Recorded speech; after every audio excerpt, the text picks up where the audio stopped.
2016, I was standing on the starting blocks in Rio. The dream I had since I was 9 years old had finally come true. I was competing in the 2016 Paralympic Games in swimming, representing Japan. I had always believed and never questioned that once I get to the Paralympics, once I make my dream come true, all the pain that I'd ever felt would disappear. All the sacrifices that I'd made would be worth it, and that I would truly be happy. But all I felt was emptiness. I was so tired of people categorizing me as a disabled person just by the way I looked, when really I was totally able. It wasn't my short arm that made me disabled, rather it was society. I wanted to become good enough in swimming, to be recognized, so I can deliver my message that it is society that makes people disabled and not their impairments. And that's why if society is the one that's making people disabled, society can also be the one to stop making them disabled. If I can deliver that message through my swimming, I could also be happy again. This is me when I was born. I was probably just happy to be there, to be present, not that I remember. This is me when I was 1.5 years old, when my mum and dad started taking me to the pool at a nearby Kyoto City Sports Center for the disabled. That's when swimming became a part of my daily life. Me in kindergarten, where I got asked the same question so many times, what happened to your arm? At first I would answer, I was born like this, but none of my friends understood. So then I started answering, I got bitten by a lion. And then they'll just be like, what?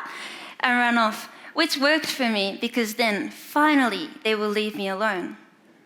This is when I entered elementary school, where within the first month, I got told by a classmate that I am disgusting because of my short arm. But no matter what happened outside of the pool, I always felt free in the water. And by this time, I was able to swim faster than most of my classmates, and that gave me confidence. This is me when I was 9. It was then that one of the staff members at the pool, who happened to be the head coach of the national para swim team, told me that there's this cool thing called the Paralympics, and people like me with impairments can go and participate in if we work hard enough. That's when my journey to become a Paralympian started. But it was not an easy journey. I started telling people about my new dream, but no one understood what the Paralympics were. People advised me to go to a swimming club to join a swimming class for racing, but they didn't allow me to join the class because I am disabled. There were numerous setbacks. I wasn't recognized by any of my classmates, even after my first national title at the age of 11. The media never treated the Paralympics the same as the Olympics. I got disqualified at a non-para meet because I broke the rule of an athlete must finish with 2 hands at the same time. I got told by multiple universities that I don't deserve a scholarship because I am a para-athlete. And the list goes on.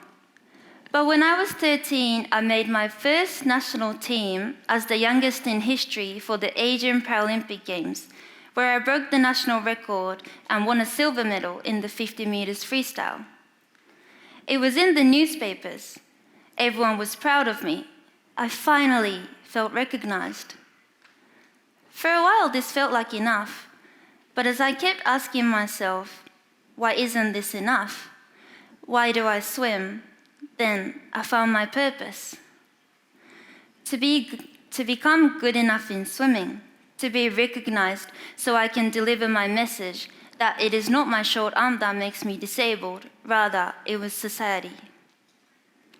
So with a purpose, a stronger desire, and a lot of anger, I trained harder. This time it wasn't just for me, but it was for everyone that was disabled by society. Swimming had changed from something that simply gave me confidence to a tool that I chose to make my voice heard. Back on those starting blocks in Rio, everything I had ever wanted was right there. At least that's what I thought. But then I had this huge realization. I realized that it is just me at the end. No one else was going to swim this race for me. I'm the only one that can swim this race, and I'm the one that's taking full responsibility no matter the results. We often spend too much time thinking and worrying about others, what they think, say, or expect. We become trapped in the external noise. We lose connection with ourselves. But the truth is, if you don't have yourself with you, you are going to be left empty. I had given everything I had to swimming to achieve my goals, simply as an athlete, but also to be able to deliver my message. My focus had always been an external one. I never took time to acknowledge how I really felt or what I really thought. Instead, it was based on all the shoulds. What I should say to make people understand. What I should do to be able to make it to the Paralympics. And that was my problem. I had built everything on top of an external focus, and I had left myself behind this whole time. I knew that something had to change, because there I was, ready for my first race at the Paralympics, and I felt sick. So, my biggest achievement in life, which I am extremely proud of, came with a big life lesson. Although I understood it all in my head, putting this into practice would take a lot of time and effort. But this time, I will be training to listen to my internal voice. I spent a lot of time talking to my mentor coach. I started doing yoga, and I decided to move to Australia so I can train beside other Paralympians for the first time. Gradually, I was able to put into practice what I'd learned. And it started to become a habit. And this habit was so powerful. I continued my training towards Tokyo 2020, but this time with more of a I am doing it because I choose to kind of attitude. Training was going really well in Australia. I was hitting my personal best in my times. I was at my peak condition physically and mentally feeling so strong because I was now surrounded by other Paralympians with a shared goal. And while in 2020, I ranked number 1 in the world in the 200 meters individual medley. Then the pandemic hit. As we all know, Tokyo 2020 got postponed to 2021. Here again, I found myself empty, like I did in Rio 4 years ago. Of course, not for the same reason. Rather, something I'd been working towards for so long had been taken away, and there was nothing that I could do about it. I try to shift my focus on what I can control, my actions and the present moment, focusing on the now. As athletes, we are always setting a goal and working backwards from that to plan what needs to be done today. For me, I was always setting a goal in the future. Rio 2016, Tokyo 2020. I had set my yearly goals. I started working on improving what needed to be improved. I was going to keep ticking those boxes day after day after day. But what Tokyo's postponement in 2020 taught me was that I was focusing everything on that podium to hopefully experience ultimate happiness. And I was really losing my moments of joy. As I spent a lot of time in lockdown, I found myself asking the same question as I asked myself when I was 13. Why do I swim? Then I realized that I had forgotten about another very important thing. The purpose and the reason for why I swam. I was so focused on the goal, the competition that I had forgotten why I was doing it in the first place. That 1-year delay had a big impact on my training, and even with a lot of support, I came second reserve. My dream to medal at the Paralympics in my home country would not come true. But I announced my retirement without any regrets. I knew that I had given it my all, and even with the chance to do it all over again, I wouldn't have done anything differently. It finally rang true to me. I was following the same pattern so many others had followed before me. When I came back from the Rio Paralympics, depressed and ashamed of how I performed, my dad asked me a question. Why aren't you proud that you made your dream come true after 10 years of hard work? He continued. If you can't appreciate and be happy with what you already have and achieved, you are never going to be happy, because it is never ending. If I was lucky enough to qualify to the Paralympics, my sights would be set on making the finals. Finals would then reset the goal of medaling.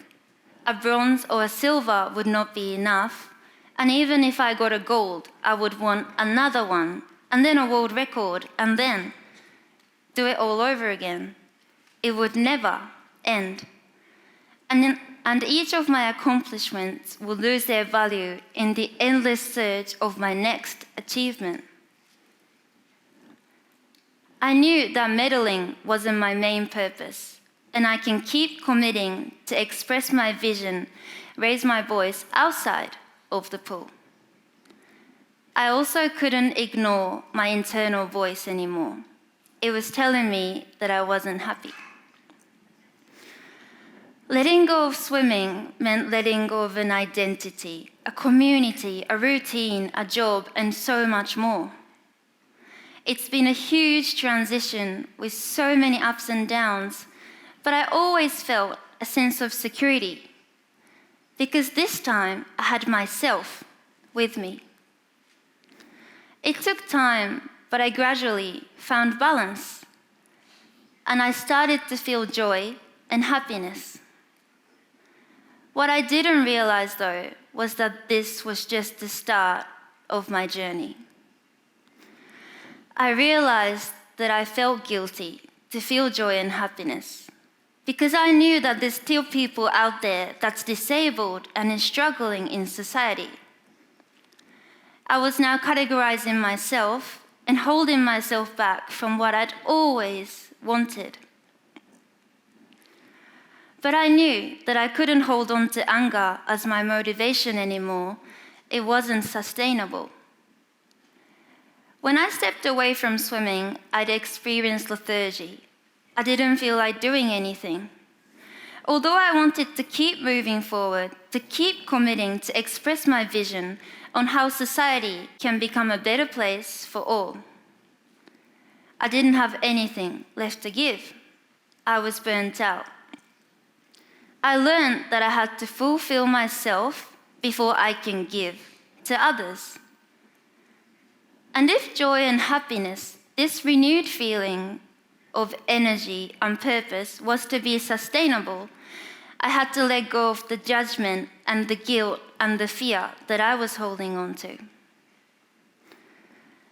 It has been a long journey that started with the feeling of emptiness in Rio at the Paralympics.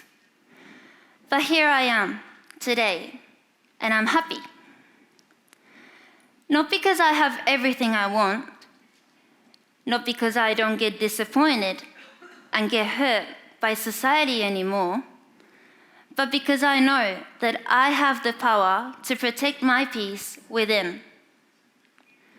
We often look outside of ourselves in the search of acceptance, power, peace, or happiness.